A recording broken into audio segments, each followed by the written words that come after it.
चलिए अब एक और फिनोमेना की बात कर ही लेते हैं, लाइट एंड साउंड। दोस्तों अक्सर हमने तूफान के वक्त देखा है कि जब बिजली कड़कती है तब जो बिजली हमें पहले दिखाई देती है और बाद में उसका साउंड सुनाई देता है।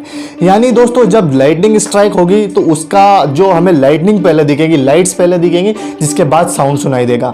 तो दोस्तों ऐसा क्यों होता है और आप इस चीज़ को जानने में इच्छुक है, आप जरूर हैं, तभी तो इस वीडियो को आपने यहाँ तक देखा और आगे भी देखेंगे, ये मुझे पता है। तो अक्सर हमने साइंस में पढ़ा है, हम इतने तो ज्ञानी हैं, इतने भी ज़्यादा डफर नहीं है, इतने भी ज़्यादा बुद्धू नहीं थे क्लास में यार, कि हमें बिल्कुल भी इतना नहीं पता होगा कि लाइट साउंड से पहले ट्रेवल करती है, यानी लाइट की स्पीड ज़्यादा होती है साउंड के कंपेरिजन में। तो दोस्तों जो लाइटनिंग और साउंड ये दोनों फिनोमेना है, ये एक ही साथ होते हैं, यानी जैसे ही लाइट कड़केगी वैसे ही साउंड वहाँ से निकलता है जहाँ पे लाइट कड़क रही है। लेकिन दोस्तों जो लाइट की स्पीड होती है या बिजली की स्पीड है वो काफ़ी ज़्यादा तेज होती है, इसलिए उसकी स्पीड लाइट हमारी आंखों तक पहले पहुंचेगी, इसलिए हमें लाइटनिंग पहले दिख जाती है। और जो साउंड है वो उसकी कम स्पीड की वजह से बाद में हमारे कानों पे पहुंचता है, इसलिए हमें बाद में उसकी आवाज़ सुनाई देती है। और यही कारण है दोस्तों कि हमें बिजली पहले दिखाई देती है और बाद में उसका साउंड सुनाई देता है। दोस्तों आपकी जानकारी के लिए ये भी बता दूं कि जो लाइट होती है उसकी स्पीड होती है 3 लाख किलोमीटर प्रति सेकेंड,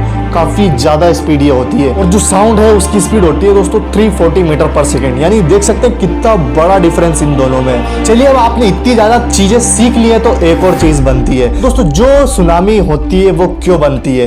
दोस्तों हम देखते हैं कि सुनामी जो होती है वो एक बड़ी सी लहर होती है जो काफ़ी ज़्यादा तबाही मचा देती है। तो दोस्तों लहर तो वैसे भी बनती है ना समुद्र में छोटी छोटी सी, लेकिन ये इतनी बड़ी लहर कहां से आ जाती है। तो कभी आपके मन में ये सवाल आया है? तो चलिए अब आपके इस डाउट को क्लियर करते हैं, इस सवाल को क्लियर करते हैं। तो दोस्तों समुद्र के अंदर जब अर्थक्वेक आता है यानी भूकंप आता है तो उसके चलते ये लहरें बनती है। अब इसको थोड़ा डिटेल में समझते हैं। दोस्तों जैसे ही समुद्र के अंदर टेक्टोनिक प्लेट्स एक दूसरे को ओवरलैप करेगी, यानी एकदम से हिलेगी और भूकंप लाएगी, तो दोस्तों इस भूकंप के चलते समुद्र में इतनी ज़्यादा एनर्जी रिलीज हो जाती है कि ये एनर्जी ऊपर जाकर समुद्र की लहर मतलब सरफेस पे जाकर पानी की वहाँ पे एक वेव की फॉर्म ले लेती है, यानी लहर बन जाती है और ये पानी को अपोज करती है, इससे पानी किनारे की तरफ जाने लगता है और काफ़ी ज़्यादा स्पीड में पानी जाने लगता है। दोस्तों जैसे जैसे ये लहरें समुद्र की सतह से सी शोर की यानी किनारे की तरफ जाती है तो ये अपना आकार बड़ा ही करती जाती है, क्योंकि दोस्तों जो समुद्र का तल होता है उसकी वजह से दोस्तों वो तल इस लहर को अपोज करता है, जिसके चलते दोस्तों वो एनर्जी तो उतनी ही है ना, काफ़ी ज़्यादा एनर्जी है, तो उसके चलते अगर स्पीड कम हो गई तो कहीं ना कहीं तो एनर्जी जाएगी ना,